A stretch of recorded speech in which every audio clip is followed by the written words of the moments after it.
కాంగ్రెస్ ప్రభుత్వాన్ని డిమాండ్ చేస్తా ఉన్నాను. అది జరిగితే తక్షణమే ప్రభుత్వ సంస్థగా ఆర్టీసీ మారిపోతుంది. ఆర్టీసీ ఉద్యోగులందరికీ కూడా లాభం జరుగుతుందని తెలియజేస్తా ఉన్నాను. ప్రభుత్వంలోకి వచ్చిన తర్వాత రేవంత్ రెడ్డి గారు ఒక మాట మాట్లాడారు. ఏంటంటే ఆర్టీసీ నాయకులంటే వారియర్స్, ఆర్టీసీ కార్మికులకు కాలిలో ముళ్ళు గుచ్చుకుంటే నేను నోటితో తీస్తా అని చెప్పి ప్రభుత్వంలో విలీనం చేస్తామని చెప్పి ఆనాడు బీఆర్ఎస్ సర్కారు బిల్లు పెట్టింది. అది అక్కడ బీజేపీ గవర్నర్ గారు వారు అడ్డుకోవడం జరిగింది. ఇవాళ నేను రేవంత్ రెడ్డి గారిని డిమాండ్ చేస్తా ఉన్నా, మీరు అధికారంలోకి వచ్చే కన్నా ముందు మీరు పదే పదే చెప్పారు, మేము అధికారంలోకి రాగానే ఆర్టీసీని ప్రభుత్వంలో విలీనం చేస్తాం, ప్రభుత్వ ఉద్యోగులతో సమానంగా వేతనాలు ఇస్తామని చెప్పారు. మీరేమి కొత్తగా చేసే అవసరం లేదు.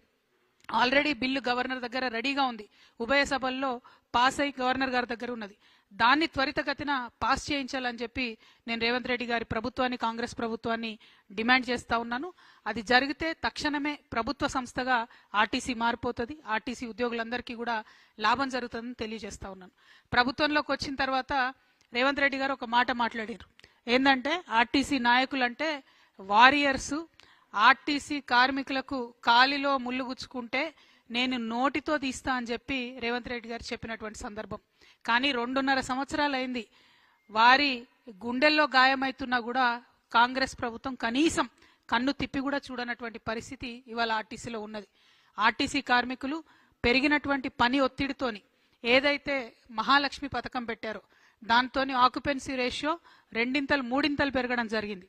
దానితోని పని ఒత్తిడి పెరిగింది. సాధారణంగా 6 నుంచి 8 గంటలు చేస్తేనే లేబర్ చట్టాలు మరి బ్రేక్ ఇవ్వాలని చెప్తారు. కానీ ఆర్టీసీ కార్మికులకు మాత్రం 16 నుంచి 18 గంటలు పని చేపిస్తూ వారి శ్రమను దోచుకుంటున్నది కాంగ్రెస్ ప్రభుత్వం తప్పితే వారిని ఆదుకునేటటువంటి ఆలోచన చేయడం లేదు. ఆ శ్రమ దోపిడీ విధానాన్ని మేము తీవ్రంగా వ్యతిరేకిస్తున్నాం. ఆర్టీసీకి లేబర్ చట్టాలు ఖచ్చితంగా వర్తిస్తాయి, వర్తింపజేయాల్సిందే. మరి ఆర్టీసీలో లేబర్ చట్టాలు లేకుండా, కనీస గౌరవం లేకుండా, కార్మికులకు మర్యాద లేకుండా జరుగుతున్నటువంటి సందర్భాన్ని మేము తీవ్రంగా వ్యతిరేకిస్తా ఉన్నాం. మరి దుగ్గు రాజేందర్ గారని ఆర్టీసీ నాయకులు అనేక మందిని ఏదైతే ఈ ప్రభుత్వం పోయిన బీఆర్ఎస్ ప్రభుత్వంలో ఇప్పుడు ప్రభుత్వంలో కూడా అన్యాయంగా ఏదైతే కార్మికులను తీసివేయడం జరిగిందో పనిలో నుండి, వారిని తిరిగి పెట్టడం కోసం జాగృతితో కలిపి ఉద్యమాలు చేస్తున్నటువంటి నాయకుడు. మరి వారి నాయకత్వంలో దాదాపు 300 మందికి తిరిగి ఉద్యోగం ఇప్పించుకోగలిగినాం. మేము ఆర్టీసీని డిమాండ్ చేస్తా ఉన్నాం, మీరు చిన్న చిన్న వాళ్ళ మీద మీ ప్రతాపం చూపిస్తూ మెషిన్లు టికెట్ ఇష్యూ మెషిన్ పనిచేయకపోతే ఆ ఫాల్ట్ సాఫ్ట్వేర్ ఉంటుంది, మెషిన్ ఉంటుంది, ఆ మెషిన్ కొన్నవాడిది ఉంటుంది. కానీ ఆ కోపం కండక్టర్ మీద చూపించి కండక్టర్ని తీసివేయడం అనేటటువంటిది కరెక్ట్ కాదు. ఇటువంటి చర్యలకి ప్రభుత్వం పాల్పడతా ఉంది. డ్రైవర్లకు కూడా అదే పరిస్థితి. 16 నుంచి 18 గంటలు వర్క్ చేయించి వారిని స్ట్రెస్ చేసి హార్ట్ అటాక్లతో చనిపోతున్నటువంటి కార్మికులను కూడా కనీసం పట్టించుకున్నటువంటి పరిస్థితి ఉన్నది. ఇవన్నీ ఒక ఎత్తు అయితే, మనం చిన్నప్పుడు మీ అందరు గుర్తుండుంటుంది, బస్ బాడీ బిల్డింగ్ యూనిట్ అనేటటువంటిది ఉండేది. ఆ బస్ బాడీ బిల్డింగ్ యూనిట్ని బీఆర్ఎస్ హయాంలోనే ఆ మొత్తం కూడా బస్ బాడీ బిల్డింగ్ని కర్ణాటకలో దవన్గిరి ప్రాంతానికి తరలించడం జరిగింది. అప్పటి నుంచి ఇక్కడ మన దగ్గర ఉండే 2 బస్ బాడీ బిల్డింగ్ యూనిట్లు కూడా మూతపడినటువంటి పరిస్థితి. ఉప్పల్ ఒకటి, మియాపూర్ ఒకటి, 2 కూడా మూతపడినటువంటి పరిస్థితి. అంటే ఆర్టీసీ ఏదైతే స్వతంత్రంగా వాళ్ళకుండే ఇంజనీర్లతో, బయట నుండి తెచ్చుకున్న ఇంజనీర్లతో కట్టేటటువంటి బాడీని కూడా కంప్లీట్గా నిర్వీర్యం చేసినటువంటి పరిస్థితి. ఈ సంస్థలో మరి ఎన్నికల మేనిఫెస్టోలో పేజ్ నెంబర్ 14లో పెట్టింది కాంగ్రెస్ ప్రభుత్వం, మేము విలీనం చేసుకుంటామని. కానీ ఇంతవరకు కూడా వాళ్ళతో మాట్లాడతలేనటువంటి పరిస్థితి. పాపం కార్మికులు వేచి చూసి సమ్మె అనౌన్స్ చేశారు, సమ్మె నోటీస్ ఇచ్చారు. సమ్మె నోటీస్ ఇస్తే ఆర్టీసీ ఎండీ గారు రాలేదు.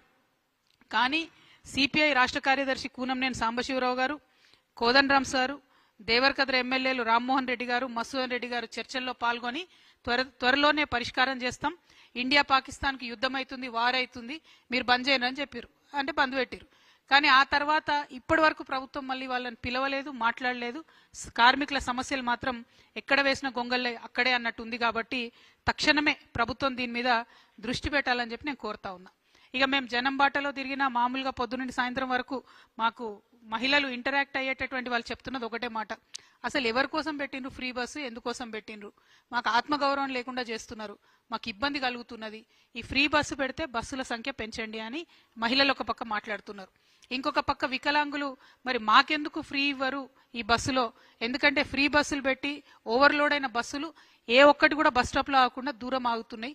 వికలాంగులు ఎవరు కూడా ఎక్కిపోయే పరిస్థితి లేదు. వికలాంగులకు కూడా ఫ్రీ బస్ ఇవ్వాలని చెప్పి నేను కోరుతా ఉన్నాను. అట్లానే మహిళలకు ఫ్రీ బస్ స్కీము 48 గంటలు అమల్లోకి తీసుకొచ్చామని గొప్పగా చెప్పుకుంటుంది ఈ ప్రభుత్వం. కానీ వారు నేను ప్రశ్నిస్తా ఉన్నా, అసలు మీరు ఆర్టీసీకి ఎంత పేమెంట్ చేసిర్రు? నెలకు 300 కోట్లు ఇస్తామని చెప్పి ఒక ఎస్టిమేట్ చేసి చెప్పిండ్రు ఫస్ట్లో. కానీ ఇప్పుడు ఆక్యుపెన్సీ రేట్ ఎంత పెరిగిందంటే కనీసం 600 కోట్లు నెలకి ఇవ్వాలని చెప్పి కార్మిక సంఘాలన్నీ కూడా డిమాండ్ చేస్తూ ఉన్నాయి. ఆ పేమెంట్ ఎంత చేసిండ్రు, దానికి సంబంధించి వివరాలు ఒక శ్వేతపత్రం ఇవ్వాలని చెప్పి నేను ప్రభుత్వాన్ని డిమాండ్ చేస్తా ఉన్నా. ఇక బీఆర్ఎస్ ప్రభుత్వంలో ఉన్నప్పుడు జరిగిన అన్యాయం ఏంటంటే 52 రోజులు సమ్మె చేసిన 33 మంది కార్మికులు చనిపోయినా ఆ తర్వాత యూనియన్లు రద్దు చేసిరు తప్పితే ఆ సమ్మెలో జరిగినటువంటి ఏ అంశాల పట్ల కూడా కార్మికుల పట్ల సానుకూలంగా స్పందించలేదు. ఆనాడు యూనియన్లు రద్దు అయితే కాంగ్రెస్ ప్రభుత్వం చెప్పింది మేము రాగానే యూనియన్లు పునరుద్ధరిస్తామని చెప్పి. ఇప్పటి వరకు కూడా యూనియన్స్ లేవు కాబట్టి ఎట్లా పడితే అట్లా ఎంప్లాయీస్ని తీసేస్తున్నా కూడా అడిగేటటువంటి పరిస్థితి లేదు. కాబట్టే ఆర్టీసీ కార్మికులందరూ కలిసి మరి 24వ తారీఖు నాడు చెలో సెక్రటేరియట్ అనేటటువంటి కార్యక్రమం పెట్టిండ్రు. ఆర్టీసీ జేఏసీ ఇచ్చినటువంటి ఆ చెలో సెక్రటేరియట్ అనే కార్యక్రమానికి మేము సంపూర్ణంగా మద్దతు పలుకుతా ఉన్నాం. తెలంగాణ జాగృతి నండని ఈ సందర్భంగా తెలియజేస్తా ఉన్నాం. మరి అదేవిధంగా ఆర్టీసీ కార్మికులు పాపం వాళ్ళు పొదుపు చేసుకునే డబ్బు ఉంటుంది, అది కూడా ఇస్తలేరు. రిటైర్మెంట్ అయినటువంటి వాళ్ళు ఎవరిని కూడా వారికి కూడా ఇంతవరకు బెనిఫిట్స్ ఇస్తలేరు. నిన్న మేము మహిళల కోసం ధర్నా చేద్దామని ప్రజాభవన్కి పోతే అక్కడ ఆర్టీసీ కార్మికులు రిటైర్డ్ ఎంప్లాయీస్ అందరూ వచ్చారు.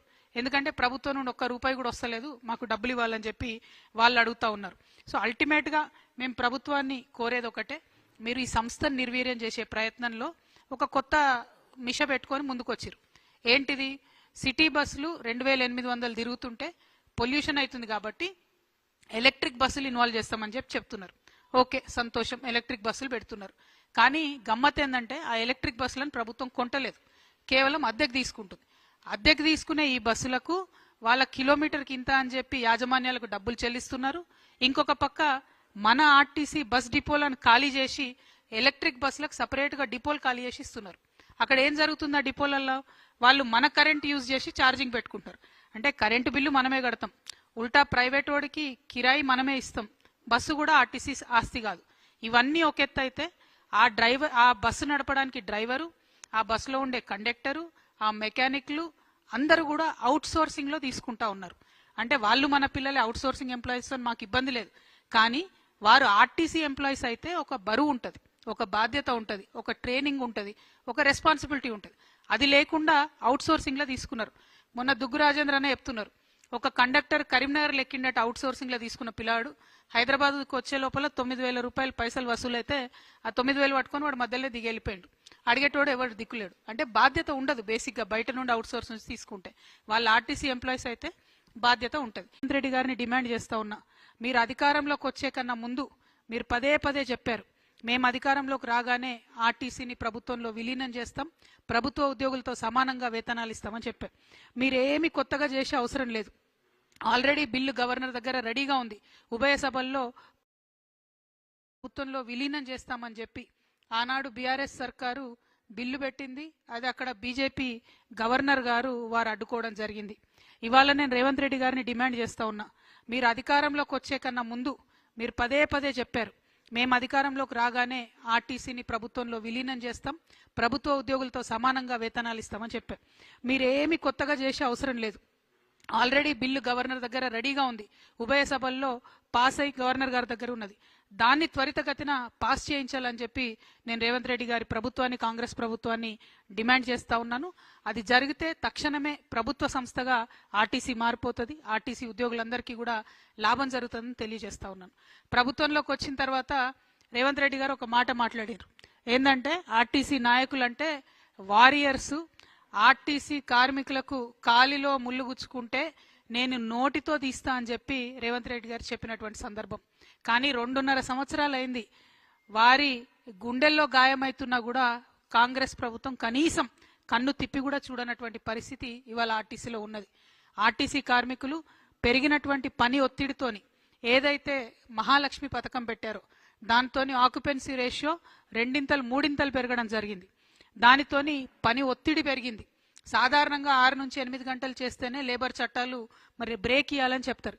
కానీ ఆర్టీసీ కార్మికులకు మాత్రం 16 నుంచి 18 గంటలు పని చేపిస్తూ వారి శ్రమను దోచుకుంటున్నది కాంగ్రెస్ ప్రభుత్వం తప్పితే